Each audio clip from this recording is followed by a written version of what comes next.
नमस्कार साथियों, आरपीएससी तरंग पे एक बार फिर से आपका बहुत बहुत स्वागत है। मैं आशा करती हूँ आप सब एकदम बढ़िया होंगे। आपकी तैयारी शानदार जानदार चल रही होगी। अपने भी करंट अफेयर्स की क्लासेज चल रही थी, ठीक है। तो इसमें आज अपनी जो है क्लास नंबर 13 है, लेक्चर नंबर 13 है। टॉपिक आपको यहाँ पर दिखाई दे रहा होगा, कौन सा? परमाणु ऊर्जा। तो भारत का परमाणु ऊर्जा जो है एटॉमिक एनर्जी, इसके बारे में अपन को यहाँ पर बात करनी है। तो इससे पहले थोड़ा सा हम यहाँ पे बेसिक देख लेते हैं कि भाई परमाणु ऊर्जा होती क्या है। तो परमाणु ऊर्जा जो है एक प्रकार की ऊर्जा का ही टाइप है, जिसमें क्या होता है, परमाणु जो है इसका विखंडन होता है। क्या होता है? परमाणु का विखंडन होता है, न्यूक्लियर फिजन होता है। इसमें जो परमाणु है वो यहाँ पे टूटता है। एक परमाणु संलयन होता है जिसमें परमाणु जुड़ते हैं, और इसमें होता है परमाणु विखंडन। तो परमाणु विखंडन नामक ये प्रक्रिया होती है और परमाणु के विभाजन से उत्पन्न होती है। ये मैंने आपको बताई दिया। इस प्रक्रिया में बड़ी मात्रा में क्या होता है भाई, ऊष्मा जो है, हीट यहाँ पे निकलती है। कब कोई परमाणु टूटेगा तो उसमें ऊष्मा तो उत्पन्न होगी। तो ये यही बोल रहे हैं कि भाई बड़ी मात्रा में यहाँ पे क्या है, हीट उत्पन्न होती है, जिसका उपयोग हम क्या करते हैं, बिजली जो है उसको बनाने में करते हैं। जो अपने घर में लाइट आ रही है, बिजली आ रही है, उसको बनाने के लिए हम क्या करते हैं, इसका यूज़ करते हैं, ठीक है। अब जो यूरेनियम है, यूरेनियम क्या है, एक तत्व है, भारी तत्व है ये यूरेनियम। ये क्या करता है, एक जो परमाणु है इसके नाभिक में, इसके नाभिक को क्या करता है, डिवाइड करता है, और इसको डिवाइड करके गर्मी पैदा की जाती है, जिससे क्या होता है, हमें भारी मात्रा में ऊर्जा मिलती है, ठीक है। क्या करते हैं भाई, यूरेनियम का जो नाभिक तत्व है, इसके परमाणु के एक नाभिक को डिवाइड करते हैं। डिवाइड करने से गर्मी पैदा होती है, गर्मी पैदा होने से जो ऊर्जा निकलती है वही हमारे काम में आती है, ठीक है।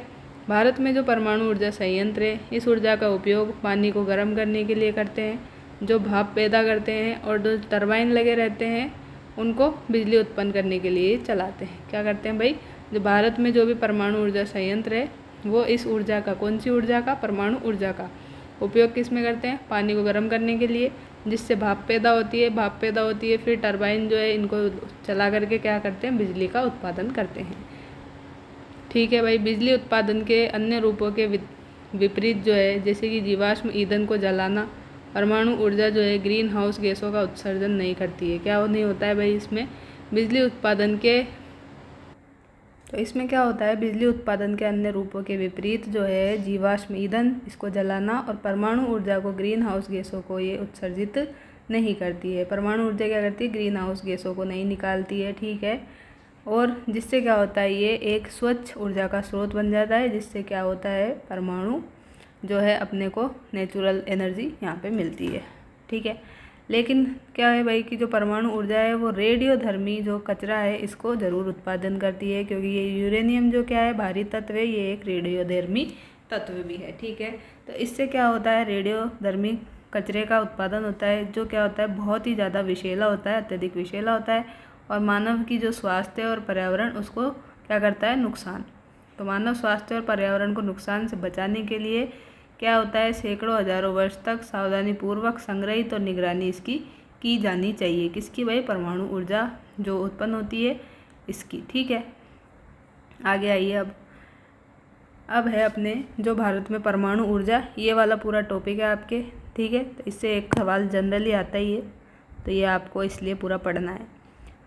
भारत में परमाणु ऊर्जा की स्थापना 1948 में हुई थी।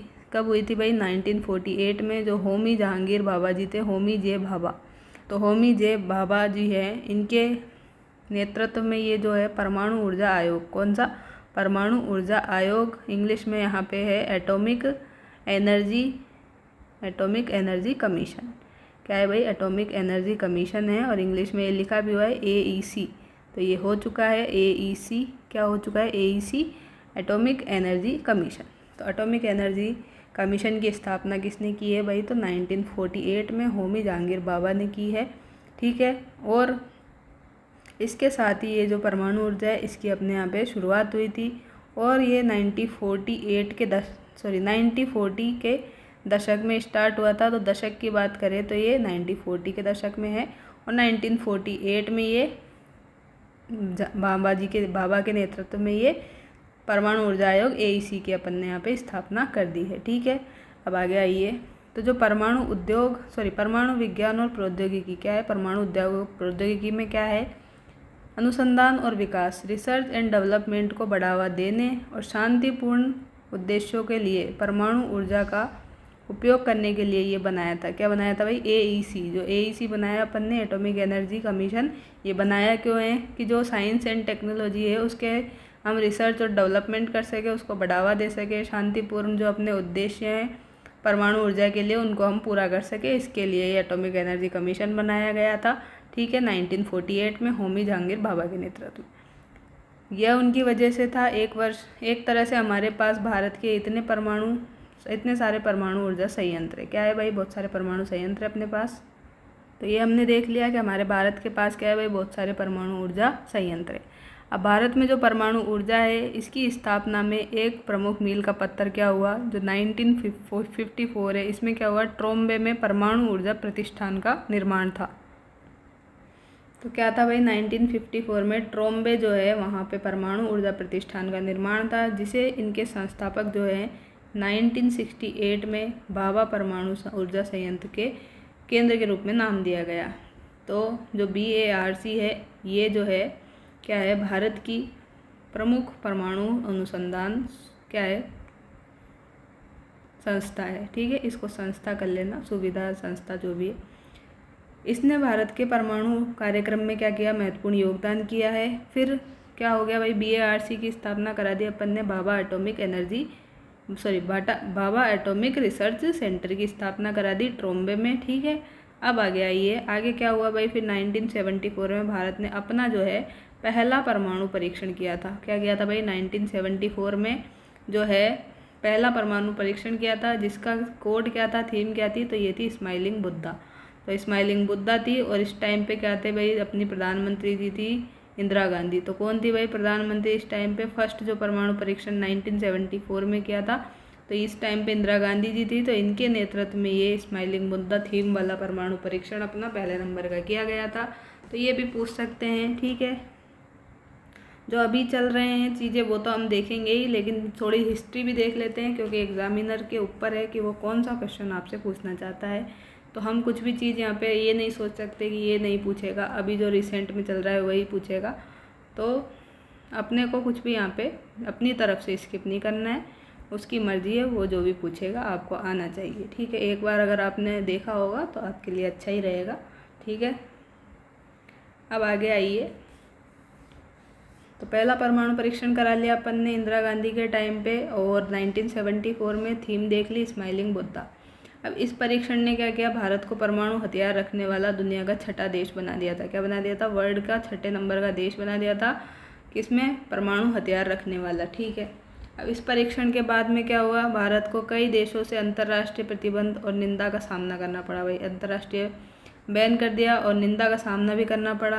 लेकिन क्या हुआ भाई? भारत ने अपने परमाणु कार्यक्रम को और ज़्यादा विकसित किया, डेवलप किया और जारी रखा, कंटिन्यू रखा। इन्होंने बंद नहीं किया। यहाँ पे निंदा हुई इनकी, बैन लगाए, तब भी इन्होंने कंटिन्यू रखा। फिर जाके 1998 में क्या हुआ? और ज़्यादा इन्होंने परमाणु परीक्षण किए। क्या किए? और परमाणु परीक्षण किए। अटल बिहारी जी सरकार थी इस टाइम पे, तो इस टाइम पे इन्होंने ये परमाणु परीक्षण किए। उसी वर्ष भारत ने खुद को परमाणु सशस्त्र राज्य क्या कर दिया? घोषित कर दिया। परमाणु सशस्त्र राज्य घोषित कर दिया था 1998 में, ठीक है। आगे आइए, भारत के पास जो है एक सुविकसित परमाणु ऊर्जा कार्यक्रम है, और भारत ने परमाणु ऊर्जा संयंत्र देश की ऊर्जा आवश्यकताओं में महत्वपूर्ण योगदान देते हैं। भारत जो है अंतर्राष्ट्रीय परमाणु ऊर्जा एजेंसी, क्या है भाई? इंटरनेशनल, क्या है अपने पास? International atomic energy agency. क्या है? इंटरनेशनल एटॉमिक एनर्जी एजेंसी जो है, इसकी शॉर्ट फॉर्म क्या है? IAEA। तो IAEA जो है, और परमाणु आपूर्तिकर्ता समूह जो है NSG जो है, जैसे कई अंतर्राष्ट्रीय परमाणु संगठनों का सदस्य है कौन? अपना भारत देश, ठीक है भाई, ठीक है। अब आ जाओ वापस, क्या है भाई? जो भारत में परमाणु ऊर्जा है, क्या है? भारत में जो परमाणु ऊर्जा है, तो इसके बारे में थोड़ा सा बात करते हैं। और तो यहाँ पे देखते हैं आप, भारत में जो परमाणु ऊर्जा है, क्या है भाई? भारत में जो परमाणु ऊर्जा संयंत्र है, ये कैसे आपकी मदद करते हैं? तो how does nuclear power plants in help India? तो परमाणु ऊर्जा संयंत्र जो है किसी भी देश के लिए एक महान संसाधन है, क्योंकि इससे हमारे पास में जो है बहुत ज़्यादा ऊर्जा हमें मिलती है। यह भारत की कई तरह से मदद करता है, जैसे ऊर्जा की मांग को पूरा करते हैं, ऊर्जा की मांग को बढ़ाते हैं, ग्रीन हाउस इफेक्ट जो है उसको कम करते हैं, और कुछ कारण यहाँ पे दिए गए हैं। तो एक बार हम यहाँ पे फटाफट से देख लेते हैं। बढ़ती ऊर्जा की मांगों को पूरी करते हैं। जैसे भारत में जो बढ़ती आबादी है, जिससे ऊर्जा की मांग बढ़ेगी, लोग होंगे तो ऊर्जा बिजली ज़्यादा चाहिए होगी, तो ऊर्जा की मांग बढ़ेगी। तो इसके साथ में जो है एक तेज़ी से ये अपना देश विकास कर रहा है और स्वच्छ ऊर्जा का एक विश्वसनीय स्रोत प्रदान करके परमाणु ऊर्जा की मांग को पूरा करने में मदद कर रहा है। ठीक है भाई, बढ़ती ऊर्जा की मांगों को पूरा करने का काम कर रहा है पहले नंबर पे तो परमाणु ऊर्जा की वजह से। दूसरे नंबर पे विविधीकरण ऊर्जा स्रोत जो हैं, जैसे भारत जो है वर्तमान में बिजली उत्पादन के लिए सिर्फ कोयले पर ही डिपेंड था, लेकिन जो है अपन ने अब पर्यावरण और स्वास्थ्य जो है इस पर ज़्यादा बेकार प्रभाव पड़ता था, कोयले से धुआं वगैरह निकलता था। ठीक है, तो यहाँ क्या किया, परमाणु ऊर्जा जो है भारत के ऊर्जा स्रोतों में विविधता लाने के लिए और जीवाश्म ईंधन जो है कोयला, उसकी निर्भरता को कम करने में हेल्प किए। तो विविधीकरण ऊर्जा स्रोत में भी ये अपनी मदद कर दी। अब ग्रीन हाउस इफेक्ट जो है इसको कम करने में भी ये हेल्प करता है। जैसे परमाणु ऊर्जा एक निम्न कार्बन ऊर्जा स्रोत है जो ग्रीन हाउस इफेक्ट जो है इसको कम करता है। और परमाणु ऊर्जा से बिजली पैदा करके क्या है, भारत जो है कार्बन फुटप्रिंट को कम करता है। क्या करता है, जब अगर हम परमाणु ऊर्जा से क्या करेंगे, बिजली पैदा करेंगे, तो भारत जो है क्या हो जाएगा, कार्बन फुटप्रिंट जो है इसको कम कर देगा। और जलवायु परिवर्तन से जो निपटने के वैश्विक जो है ग्लोबल क्या है प्रयास हैं, इनमें अपना योगदान हम दे सकते हैं। ठीक है, ऊर्जा सुरक्षा में वृद्धि होगी। ऊर्जा सुरक्षा में वृद्धि कैसे होगी कि जो हमारे पास परमाणु ऊर्जा है, इसके ऊर्जा का ये एक विश्वसनीय स्रोत है। इससे क्या होगा, जो ईंधन की कीमत जो है उसमें उतार चढ़ाव आएंगे, आपूर्ति में व्यवधान, तो वो सब यहाँ पे नहीं आएंगे। इससे क्या है, भारत की ऊर्जा सुरक्षा में सुधार होगा। और प्रेरक तकनीकी विकास है, ये क्या है भाई, परमाणु ऊर्जा में हम निवेश करके भारत तकनीकी विकास को गति दे सकते हैं और जो उच्च कुशल रोजगार इसमें दे सकते हैं। ठीक है, तो ये सब हमने सिंपली बेसिक बातें देख ली। अब आ जाओ भारत में परमाणु ऊर्जा संयंत्र। तो भारत में जो परमाणु ऊर्जा संयंत्र है, तो भारत जो है कई दशकों से क्या कर रहा है भाई, परमाणु ऊर्जा का दोहन कर रहा है। तो देश का जो पहले नंबर का परमाणु ऊर्जा संयंत्र है वो 1969 में महाराष्ट्र के तारापुर में, कहाँ पे भाई, महाराष्ट्र के तारापुर में क्या ओपन कर दिया अपन ने 1969 में, ये देश का पहले नंबर का परमाणु ऊर्जा संयंत्र स्थापित कर दिया। परमाणु ऊर्जा जो है आज भारत में बिजली का एक महत्वपूर्ण स्रोत है।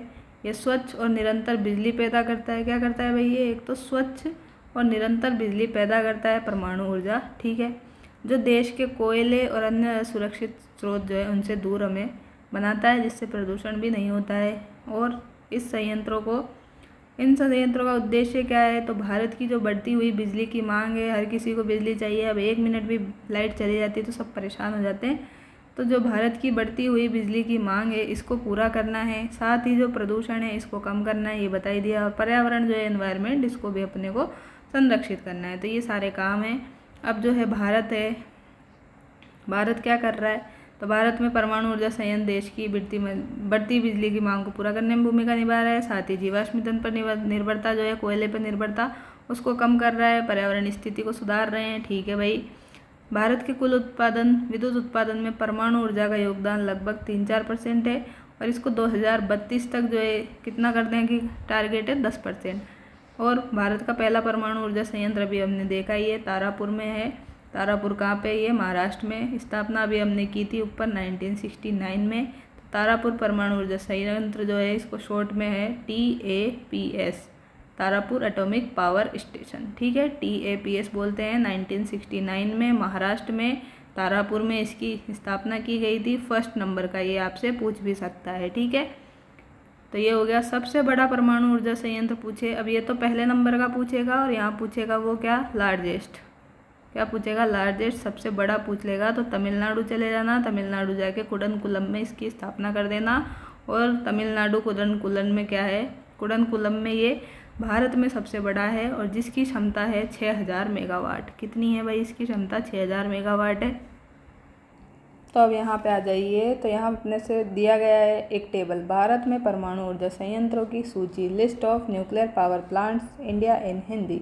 ठीक है, तो इसमें अपने को दिए हैं परमाणु ऊर्जा संयंत्र जो क्या करते हैं, प्रत्येक देश में पावर ग्रिड में इनका योगदान होता है। ठीक है भाई, परमाणु ऊर्जा संयंत्र और इनकी क्षमताओं की सूची ये है। तो सूची आप देखिए, इसमें से एक क्वेश्चन आता है, मैच द फॉलोइंग में, ये आता है इसमें से क्वेश्चन, इसको ज़रूर देख लो। तो तारापुर जो है कहाँ पे, अभी बताया है महाराष्ट्र में। कहाँ है भाई तारापुर, जो है TAPS Tarapur atomic power station कहाँ पे बताया अभी? महाराष्ट्र में दिखाया, ठीक है। और इसकी क्षमता कितनी है? क्षमता भी याद रखनी है अब आपको।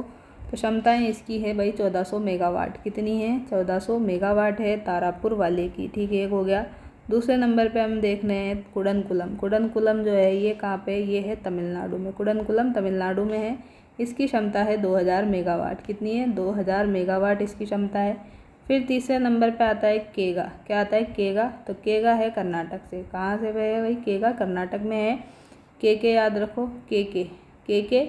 और यहाँ पे भी जो है ये 8 रिपीट होगा। ये देखो क्षमता इसकी 8 और 0 लगा दो, तो के से हो गया अपने पास में केगा, ठीक है। वहाँ पे ऑप्शन सामने आएंगे तो आप कंफ्यूज हो जाएंगे, इसलिए थोड़ा सा जुगाड़ करके भी चलें, अपने अकॉर्डिंग भी कर सकते हैं। मुझे जो समझ आ रहा है मैं आपको बता ही रही हूँ, ठीक है। तो के 880, यहाँ पे भी नंबर रिपीट हो रहे हैं, यहाँ पे भी रिपीट हो रहे हैं के, ठीक है। और के जो है वैसे भी ध्यान रख सकते हैं, के अल्फ़ाबेट में 11 नंबर पे आता है, तो 11 गुणा 8 भी कर दो तो भी आपको ऐसे समझ आ जाएगा, ठीक है। 1188, ठीक। काकरापर। अब काकरापर जो है ये है गुजरात में। भाई कहाँ पे? भाई काकरापर गुजरात में है और इसकी क्षमता है 700 मेगावाट। कितनी है? 700 मेगावाट।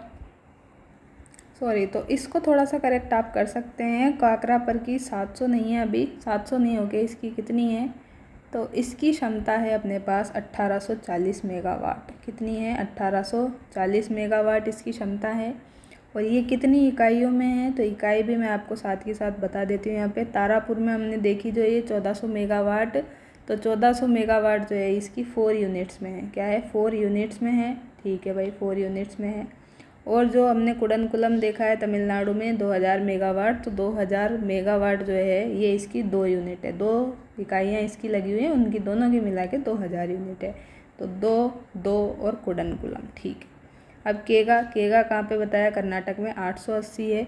880 जो है ये 4 यूनिट में मिला के, कितनी? 4 यूनिट्स में मिला के है, ठीक है। काकरापर है गुजरात में। गुजरात में हो गई 1840 मेगावाट। तो 1840 मेगावाट जो है काकरापर में, ये भी अपने हैं 4 यूनिट में। कितने हैं? 4 यूनिट्स में है। अभी तक क्या क्या देखा अपन ने? यहाँ पे 4 यूनिट है, 1400 है। यहाँ पे 2 यूनिट है, यहाँ पे भी 2 आ गया। यहाँ पे 4 यूनिट है, 4 का डबल यहाँ पे 8 आ गया, ठीक है। यहाँ पे 1840 है, यहाँ पे 4 आ गया, ठीक है। आगे चलिए। नरोरा कहाँ पे भाई? तो नरोरा पावर स्टेशन है अपने उत्तर प्रदेश। इसको सही कर लें, उत्तर प्रदेश है ये। यूपी सब जानते ही होंगे, यूपी। तो उत्तर प्रदेश में क्या है? नरोरा एटॉमिक एनर्जी है और इसकी क्षमता है 440। कितनी है? 440। और यूनिट्स की बात की जाए तो यहाँ पे 2 यूनिट लगी हुई है। कितनी? 2 यूनिट लगी हुई है नरोरा में। नरोरा कहाँ पे? उत्तर प्रदेश में, ठीक है। ऐसे याद रख सकते हो कि रो रहा क्यों है? उत्तर नहीं देने पे रो रहा है बच्चा। क्या कर रहा है? उत्तर नहीं दिया इसलिए रो रहा है, तो नरोरा। और 2 यूनिट है यहाँ पे 440 मेगावाट की। राजस्थान परमाणु ऊर्जा स्टेशन। राजस्थान परमाणु ऊर्जा स्टेशन जो है अपना, ये है कहाँ पे भाई? राजस्थान में ही है। और राजस्थान में ये जो है, तो राजस्थान में ये बात कर रहे हैं अपने रावत भाटा वाले की। किसकी बात कर रहे हैं? रावत भाटा जो एटॉमिक एनर्जी स्टेशन है, इसकी बात कर रहे हैं। और इसकी क्षमता ये 1180 नहीं है, ये कितनी है? ये है 1880। तो इसको 8 बना ले, 1880 है। और यूनिट्स की बात की जाए तो ये है 7 यूनिट में। सबसे ज़्यादा अभी तक यही यूनिट है, 7 यूनिट में ये है सबसे ज़्यादा, ठीक है। राजस्थान का रावत भाटा एटॉमिक एनर्जी सेंटर। मद्रास परमाणु ऊर्जा संयंत्र जो है, परमाणु ऊर्जा स्टेशन जो है, ये है तमिलनाडु में। मद्रास तमिलनाडु में, सबको पता ही होगा। और 440 मेगावाट इसकी क्षमता है, ठीक है। कलपक्कम का नाम आते ही तमिलनाडु याद आ जाना चाहिए। तमिलनाडु कलपक्कम में हो गया, ठीक है। ये हो गया तमिलनाडु और इसकी क्षमता है 500 megawatt.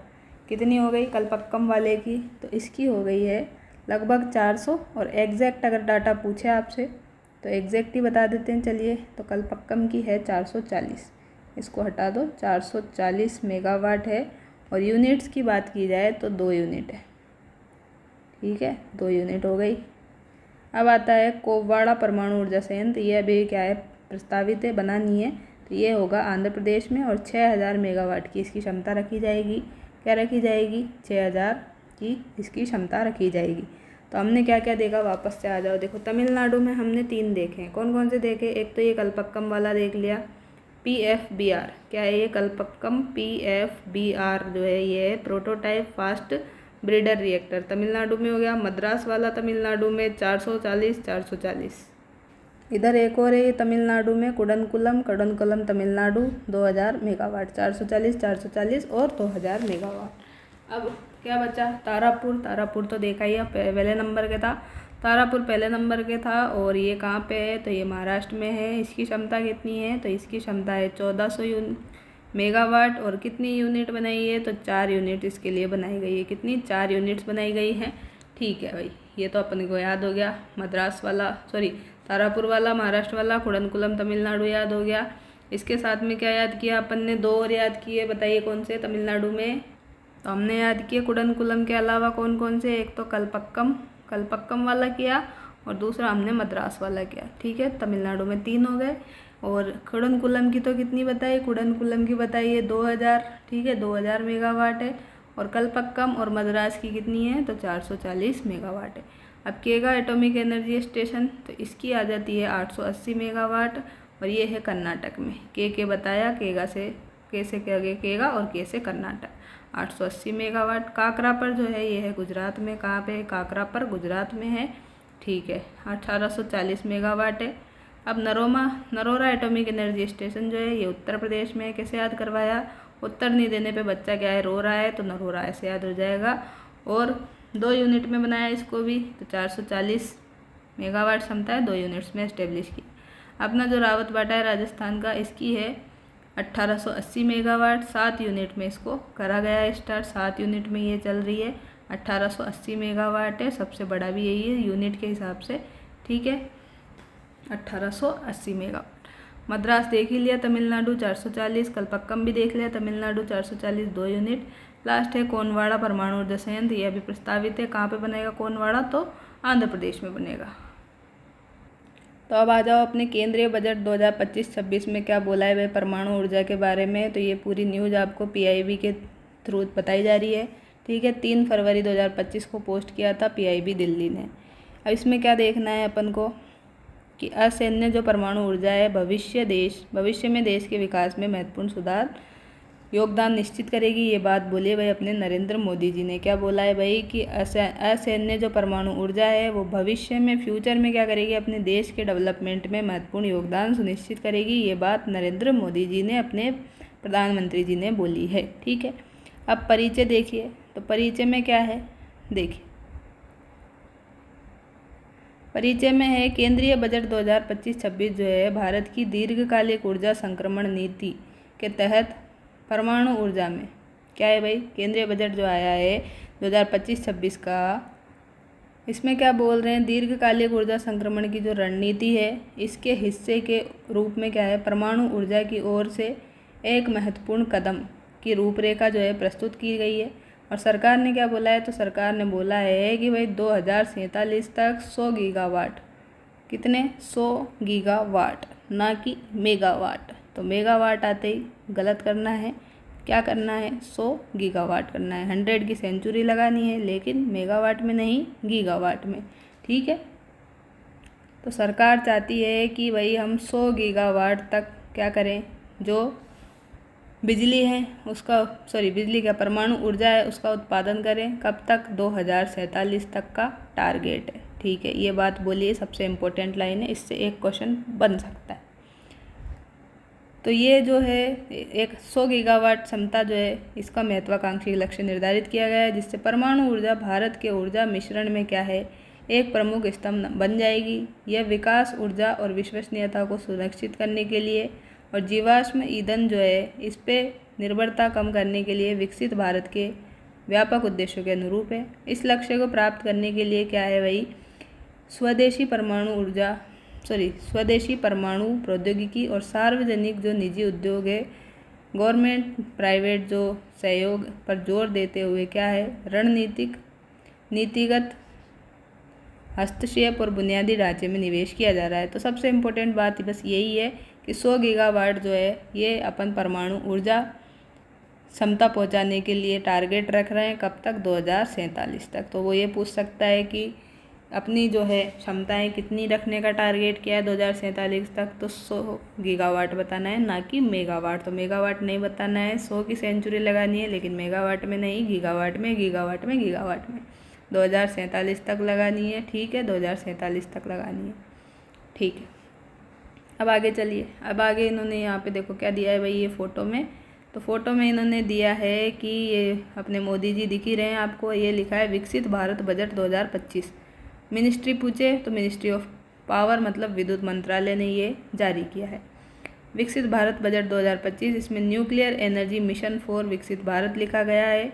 A nuclear energy mission for research and development of small modular reactor, क्या लिखा है, स्मॉल मॉड्यूलर रिएक्टर जो है इसको सेटअप करने की बात की गई है। ठीक है, और एटलीस्ट 5 इंडिजीनियस डेवलपमेंट SMR, तो 5 जो ये SMR जो है, क्या SMR स्मॉल मॉड्यूलर रिएक्टर जो है इनको क्या करेंगे, ऑपरेशनल करने की बात यहाँ पे की गई है 2033 तक। कितनी, 2033 तक जो है 5 SMR।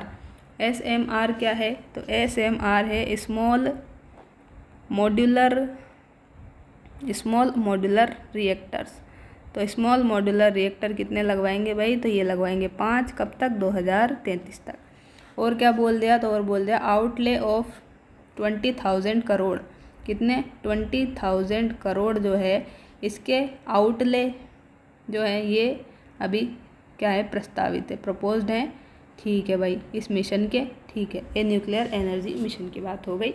न्यूक्लियर एनर्जी मिशन से आपसे सवाल करें तो आपको क्या बताना है कि भाई SMR बनाएंगे, इसमें SMR कितने बनाएंगे और किसके लिए बनाएंगे SMR जो है इसकी फुल फॉर्म पूछ सकता है, स्मॉल मॉड्यूलर रिएक्टर है, किस लिए बनाएंगे, तो रिसर्च एंड डेवलपमेंट के लिए। कितने बनाएंगे, 5 बनाएंगे। कब तक बनाएंगे, तो 2033 तक। और जो प्रस्तावित है वो कितने हैं इसमें पैसे, तो 20,000 करोड़ का ये आउटले अभी डिज़ाइन किया गया है। ठीक है, अब देखिए आगे क्या लिखा है। ऊर्जा सुरक्षा और स्थिरता प्राप्त करने के लिए, क्या लिखा है, ऊर्जा सुरक्षा और स्थिरता प्राप्त करने के लिए परमाणु ऊर्जा को एक महत्वपूर्ण घटक के रूप में मान्यता देते हुए सरकार ने क्या बोला भाई, विकसित भारत के लिए परमाणु ऊर्जा मिशन की शुरुआत कर दी। क्या कर दिया, विकसित भारत जो है इसके लिए परमाणु ऊर्जा मिशन की शुरुआत कर दी। किसने, सरकार ने कर दी। और इसमें क्या होगा, इस पहल का उद्देश्य क्या होगा, तो उद्देश्य पूछ सकता है, तो घरेलू परमाणु क्षमताओं को बढ़ाएगा ये। ठीक है, प्राइवेट सेक्टर जो है इसकी भागीदारी को बढ़ाएंगे। और छोटे जो मॉड्यूलर रिएक्टर है, क्या है, छोटे मॉड्यूलर रिएक्टर जो है SMR, अभी देखी थी हमने ये full form, SMR small modular reactor, छोटे मॉड्यूलर रिएक्टर जो है इनकी उन्नत परमाणु प्रौद्योगिकी की तैनाती में ये तेज़ी से फैलाने की बात की है। ठीक है, क्या क्या करेंगे, एम क्या है भाई, घरेलू परमाणु ऊर्जा क्षमता को बढ़ाएंगे, प्राइवेट सेक्टर में भागीदारी को बढ़ाएंगे और SMR जो है इनको भी डेवलप करेंगे। अब वापस देखो यहाँ क्या लिखा है भाई, SMR जो है इसके बारे में अनुसंधान और विकास पहल। तो SMR और अनुसंधान और विकास पहल, तो केंद्रीय बजट जो है 2025-26 का, इसमें परमाणु ऊर्जा मिशन का शुभारंभ किया गया है। मुख्य आकर्षण इसका यही है। ठीक है, इस बजट का मुख्य आकर्षण क्या है भाई, परमाणु ऊर्जा मिशन है। जो छोटे मॉड्यूलर रिएक्टर जो है SMR जो है इसके अनुसंधान और विकास क्या हो गया भाई, अनुसंधान तो हो गया रिसर्च, क्या हो गया, रिसर्च, और ये हो गया विकास आपका डेवलपमेंट। तो इसको शॉर्ट में हम लिखते हैं ऐसे R&D। तो R&D आपको ये समझना है, R&D। ठीक है, R&D हो गया। सरकार ने इस पहल के लिए क्या किया, 20,000 करोड़ रुपए आवंटित किए, जो कि अभी हमने ऊपर के डायग्राम में जो चीज़ें देखी है वही यहाँ पे वापस से लिखी गई हैं। ठीक है, आपको डायग्राम नहीं दिखा हो तो यहाँ पे देख ले, दिख गया हो तो भी ठीक है, पहले आपको बता दी, रिवाइज हो रहा है, 2 बार 3 बार यहाँ सुन लेंगे तो एग्ज़ाम में ऑप्शन देख के आप सही लगा देंगे, इतना मुझे भरोसा है। ठीक है, अगर आप ध्यान से सुनेंगे तो। ठीक है, 20,000 करोड़ रुपए आवंटित किए। टारगेट क्या रखा था, 2033 तक कम से कम जो है 5 स्वदेशी रूप से डिज़ाइन किए गए और परिचालन योग्य क्या करेंगे भाई, SMR को ये क्या कर देंगे, बना देंगे। क्या देखा, वापस से देखो, तो कितने बनाएंगे, 5, मिनिमम 5 SMR बनाएंगे, स्वदेशी डिज़ाइन रहेगी इनकी। और टारगेट क्या रहेगा, तो 2033 तक ये बन जाए, इसका टारगेट यहाँ पे रखा गया है। खर्चा आएगा इसमें 20 करोड़ का क्या किया गया है यहाँ पे, ये इस पे रिसर्च एंड डेवलपमेंट के लिए ये खर्च किए जाएंगे। ठीक है, अब वापस आओ, विकसित भारत के लिए परमाणु ऊर्जा मिशन। इसमें क्या बोला है, परमाणु ऊर्जा मिशन के कार्यक्रम को सुगम बनाने के लिए परमाणु ऊर्जा अधिनियम और परमाणु क्षमता क्षति के लिए नागरिक दायित्व अधिनियम, क्या भाई क्या कर रहे हैं, परमाणु ऊर्जा जो मिशन है इसको क्रियान्वित और सुगम बनाने के लिए परमाणु ऊर्जा एक्ट ला रहे हैं। परमाणु क्षति के लिए नागरिक दायित्व अधिनियम जो है उसमें संशोधनों पर क्या कर रहे हैं, संसद में विचार किया जाएगा। और इन संशोधनों से क्या होगा, तो इन संशोधनों से जो प्राइवेट सेक्टर है इनको इन्वेस्टमेंट की बढ़ावा मिलेगा। ठीक है, अब ये डायग्राम देखो, इसमें क्या बोला है, तो इसमें वही सेम बात बोल दी वापस, अभी जो अभी देखा हमने SMR के बारे में वही बात है यहाँ पे भी। तो यूनियन बजट है, केंद्रीय बजट है 2025-26 का, एनर्जी सेक्टर रिफॉर्म है। ठीक है, ऊर्जा क्षेत्र में सुधार करना है, एटॉमिक एनर्जी एक्ट और civil liability for nuclear damage act. तो दोनों एक्ट याद रखने हैं आपको। तो ये ऊर्जा अधिनियम, परमाणु ऊर्जा अधिनियम और परमाणु क्षति के लिए नागरिक दायित्व अधिनियम। तो इन दोनों अधिनियम के साथ में क्या करेंगे, ये जो प्राइवेट सेक्टर है इनको तो क्या मिलेंगी, निवेश को बढ़ावा तो मिलेगा ही, साथ में क्या है, एटलीस्ट हम जो 2047 तक का अपना टारगेट है 100 गीगावाट अपने परमाणु ऊर्जा बनाने का, उसको क्या कर लें अपन कंप्लीट कर लें। ये बात यहाँ पे लिखी गई है। ठीक है, और जो 5 SMR है, 5 SMR मिनिमम है, ये मिनिमम 5 SMR जो है ये डेवलप करने अपन को 2033 तक। और 20 करोड़ रुपए जो है, 20 करोड़ किस पे, तो R&D पे हम यहाँ पे आउटले में खर्च कर देंगे। ठीक है, तो ये सारी चीज़ें याद रखनी, ज़्यादा कुछ फैक्ट है नहीं, ये 2 बातें यहाँ पे घुमा फिरा के बोल रहा है ये, बस यही याद रखनी है। तो अब आगे क्या बोल रहा है भाई, इस विधायी परिवर्तन से क्या होगा, परमाणु क्षेत्र में इन्वेस्ट और नवाचार के लिए अधिक अनुकूल वातावरण बन जाएगा। 2037 तक हम जो 100 गीगावाट है ये परमाणु ऊर्जा क्षमता हासिल कर लेंगे। तो भारत की जो प्रतिबद्धता है इसके अनुरूप रहेगा, कार्बन उत्सर्जन को कम होगा, भविष्य की ऊर्जा मांग जो है ये पूरी हो जाएंगी।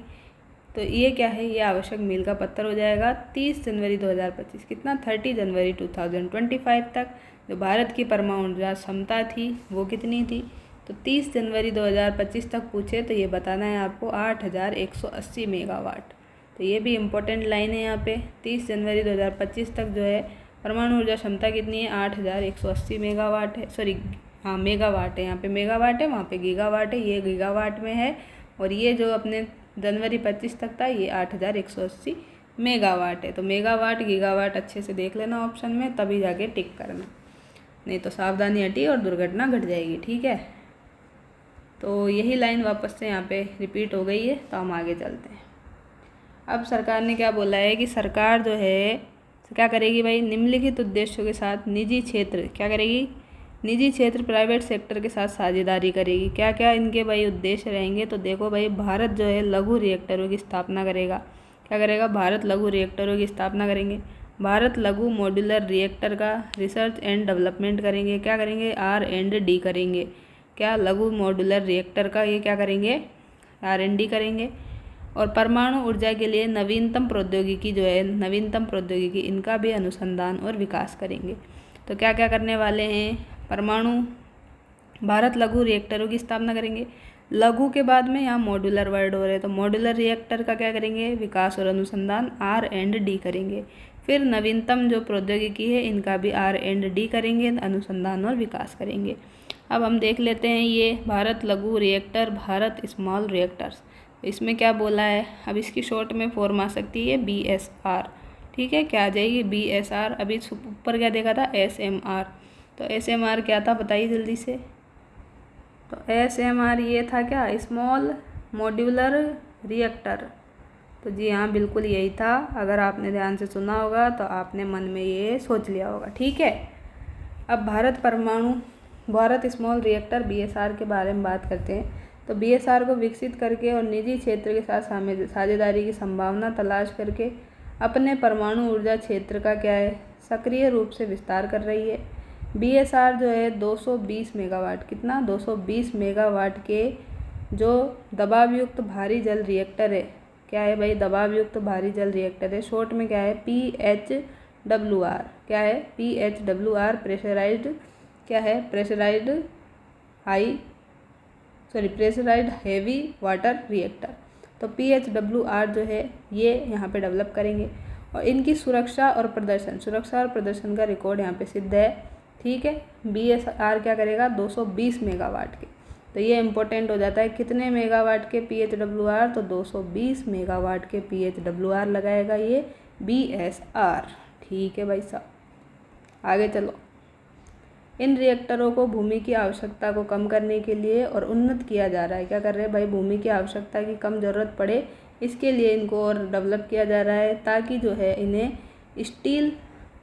स्टील, एल्यूमिनियम और धातु जैसे उद्योगों के पास लगाने के उपयुक्त बनाया जा सके। जिससे क्या होगा, जिससे डीकार्बोनाइजेशन प्रयास में सहायता के लिए क्या होगा, कैप्टिव पावर प्लांट के रूप में काम ये करेंगे। ठीक है भाई साहब, आगे चलिए। आगे इम्पोर्टेंट चीज़ क्या है, इस योजना में निजी संस्था भूमि, शीतलन, जल और पूंजी उपलब्ध कराएंगी। क्या करेंगी भाई, निजी संस्थाएं जो है भूमि, लैंड आपको उपलब्ध करा देगी, ज़मीन उपलब्ध करा देगी। शीतलन जो है, शीतलन जल वो उपलब्ध करा देगी, और पूंजी जो है पैसा भी उपलब्ध कराती है। जबकि जो भारतीय परमाणु ऊर्जा निगम लिमिटेड है, क्या है भाई, भारतीय परमाणु ऊर्जा निगम लिमिटेड है, NPCIL जो है, ये मौजूदा कानूनी ढांचे के भीतर ही क्या करती है, तो ये डिज़ाइन बनाती है, गुणवत्ता और आश्वासन देती है और संचालन करती है। तो NPCIL जो है ये तो क्या करेगी भाई, ये तो आपके लिए डिज़ाइन बना देगी, गुणवत्ता का आश्वासन दे देगी और संचालन कर देगी। और इधर क्या देखा आपने, जो प्राइवेट संस्थाएं ये आपको भूमि दे देगी, शीतलन जल और पूंजी उपलब्ध करा देगी। और NPCIL क्या कर देगा, तो रख रखाव भी कर लेगा। ठीक है, रख रखाव कर लेगा, संचालन कर लेगा, और क्या देखा हमने, डिज़ाइन बना देगा, गुणवत्ता आश्वासन कर देगा।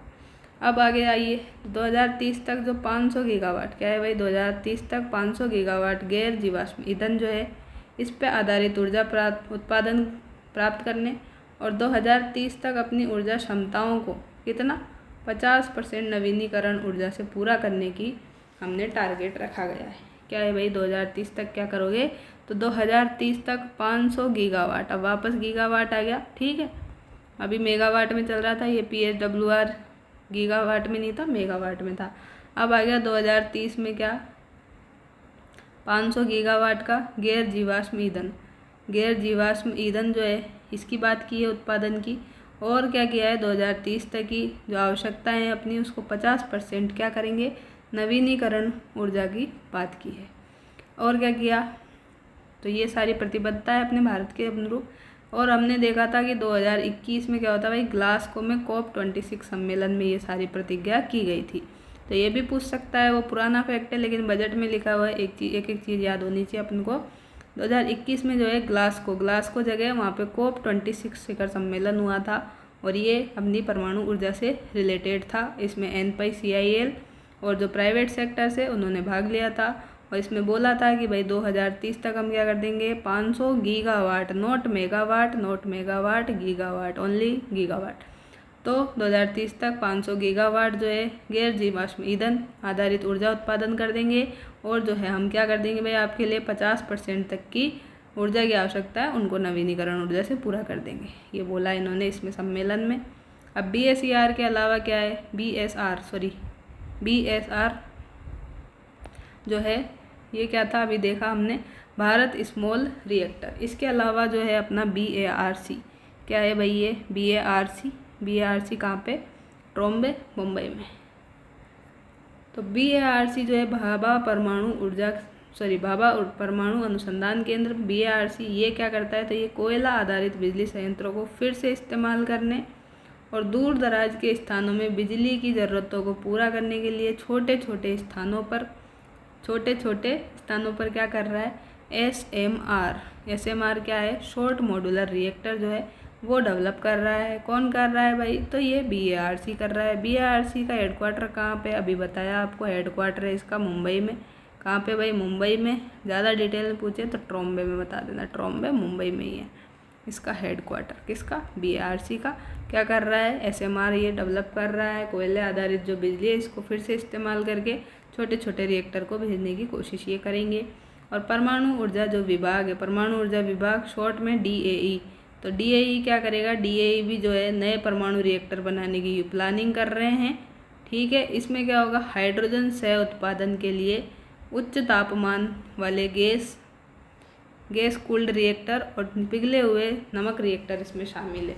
क्या है इसमें भाई, एक तो गैस कूल्ड रिएक्टर और पिघले हुए नमक वाले रिएक्टर भी शामिल है। इसका मेन एम क्या है, तो इसका एम है भारत के प्रचुर जो थोरियम संस्थान है, क्या है, प्रचुर थोरियम संस्थान, इसका उपयोग करना है।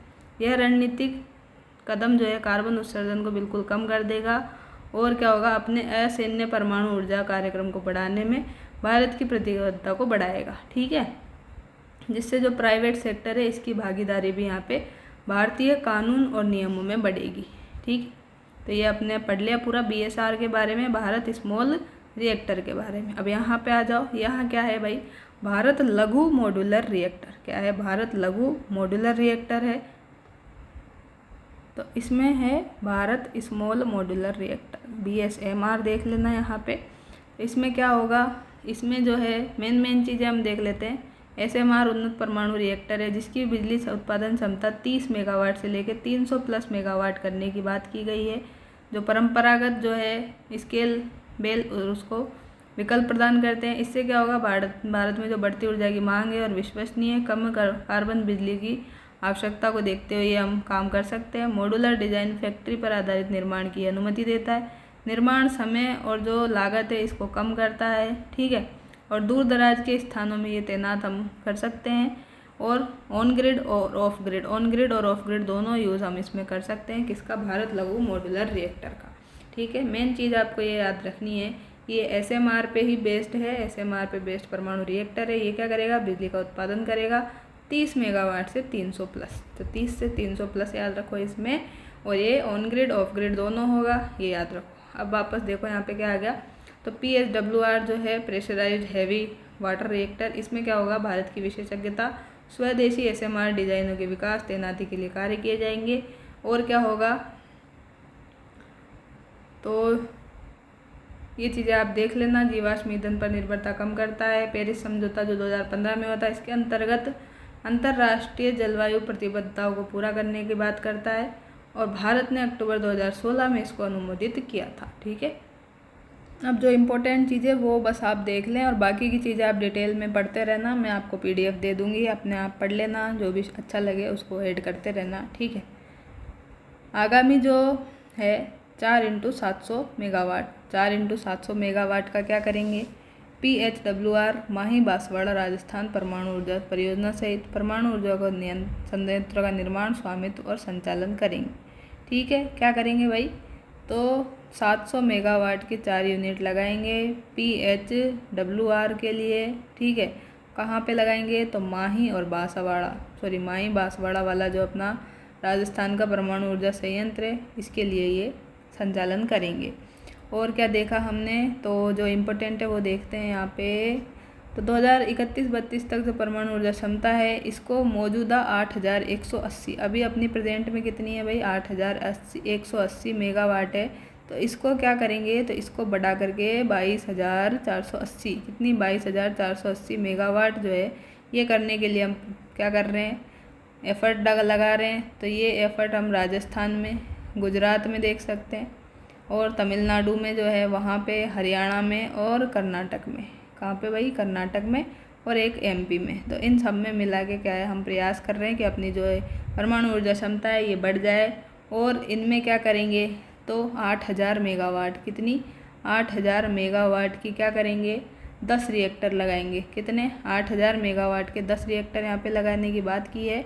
और इसके अलावा क्या करेंगे, तो इसके पूरे होते ही 2031-32 में क्या होगा, क्रमिक रूप से पूरा होने के साथ 10 और रिएक्टर लगा देंगे। ये 10 तो लगा देंगे, फिर प्लस 10 रिएक्टर और यहाँ पे लगाने की बात की है। और इसके अलावा ये देखो, इसके अलावा ये इम्पोर्टेंट लाइन है, सरकार ने आंध्र प्रदेश राज्य के श्रीकाकुलम, कौन सा जिला है भाई, श्रीकाकुलम जिला है आंध्र प्रदेश का। यहाँ पे कोवाड़ा में क्या है, USA के हेल्प से 6 × 1208 मेगावाट, कितनी भाई, 1208 मेगावाट की 6 यूनिट लगाएंगे। ये बात यहाँ पे की है। कहाँ पे लगाएंगे, तो ये लगाएंगे भाई साहब आंध्र प्रदेश में। कहाँ पे लगाएंगे, आंध्र प्रदेश में। और जिला बचे तो जिला बता देना श्रीकाकुलम। क्या बताओगे, जिला श्रीकाकुलम बता देना। ठीक है, और जगह पूछे पूरे इसकी, तो ये बता देना कोवाडा। हेल्प किसकी ली, तो हेल्प ली है भाई इन्होंने USA की, और इसमें कितनी क्षमता वाला लगाएंगे तो 1208 मेगावाट क्षमता वाला। कितनी यूनिट लगाएंगे, यूनिट्स लगाएंगे ये 6। तो इतना सब आपको याद रखना है, जो कि क्या है प्रस्तावित है, ये मैंने आपको पहले भी बता ही दिया है। ठीक है, तो इसके साथ में ही जो है अपना बजट वाला जो क्लास है वो पूरी कंप्लीट होती है।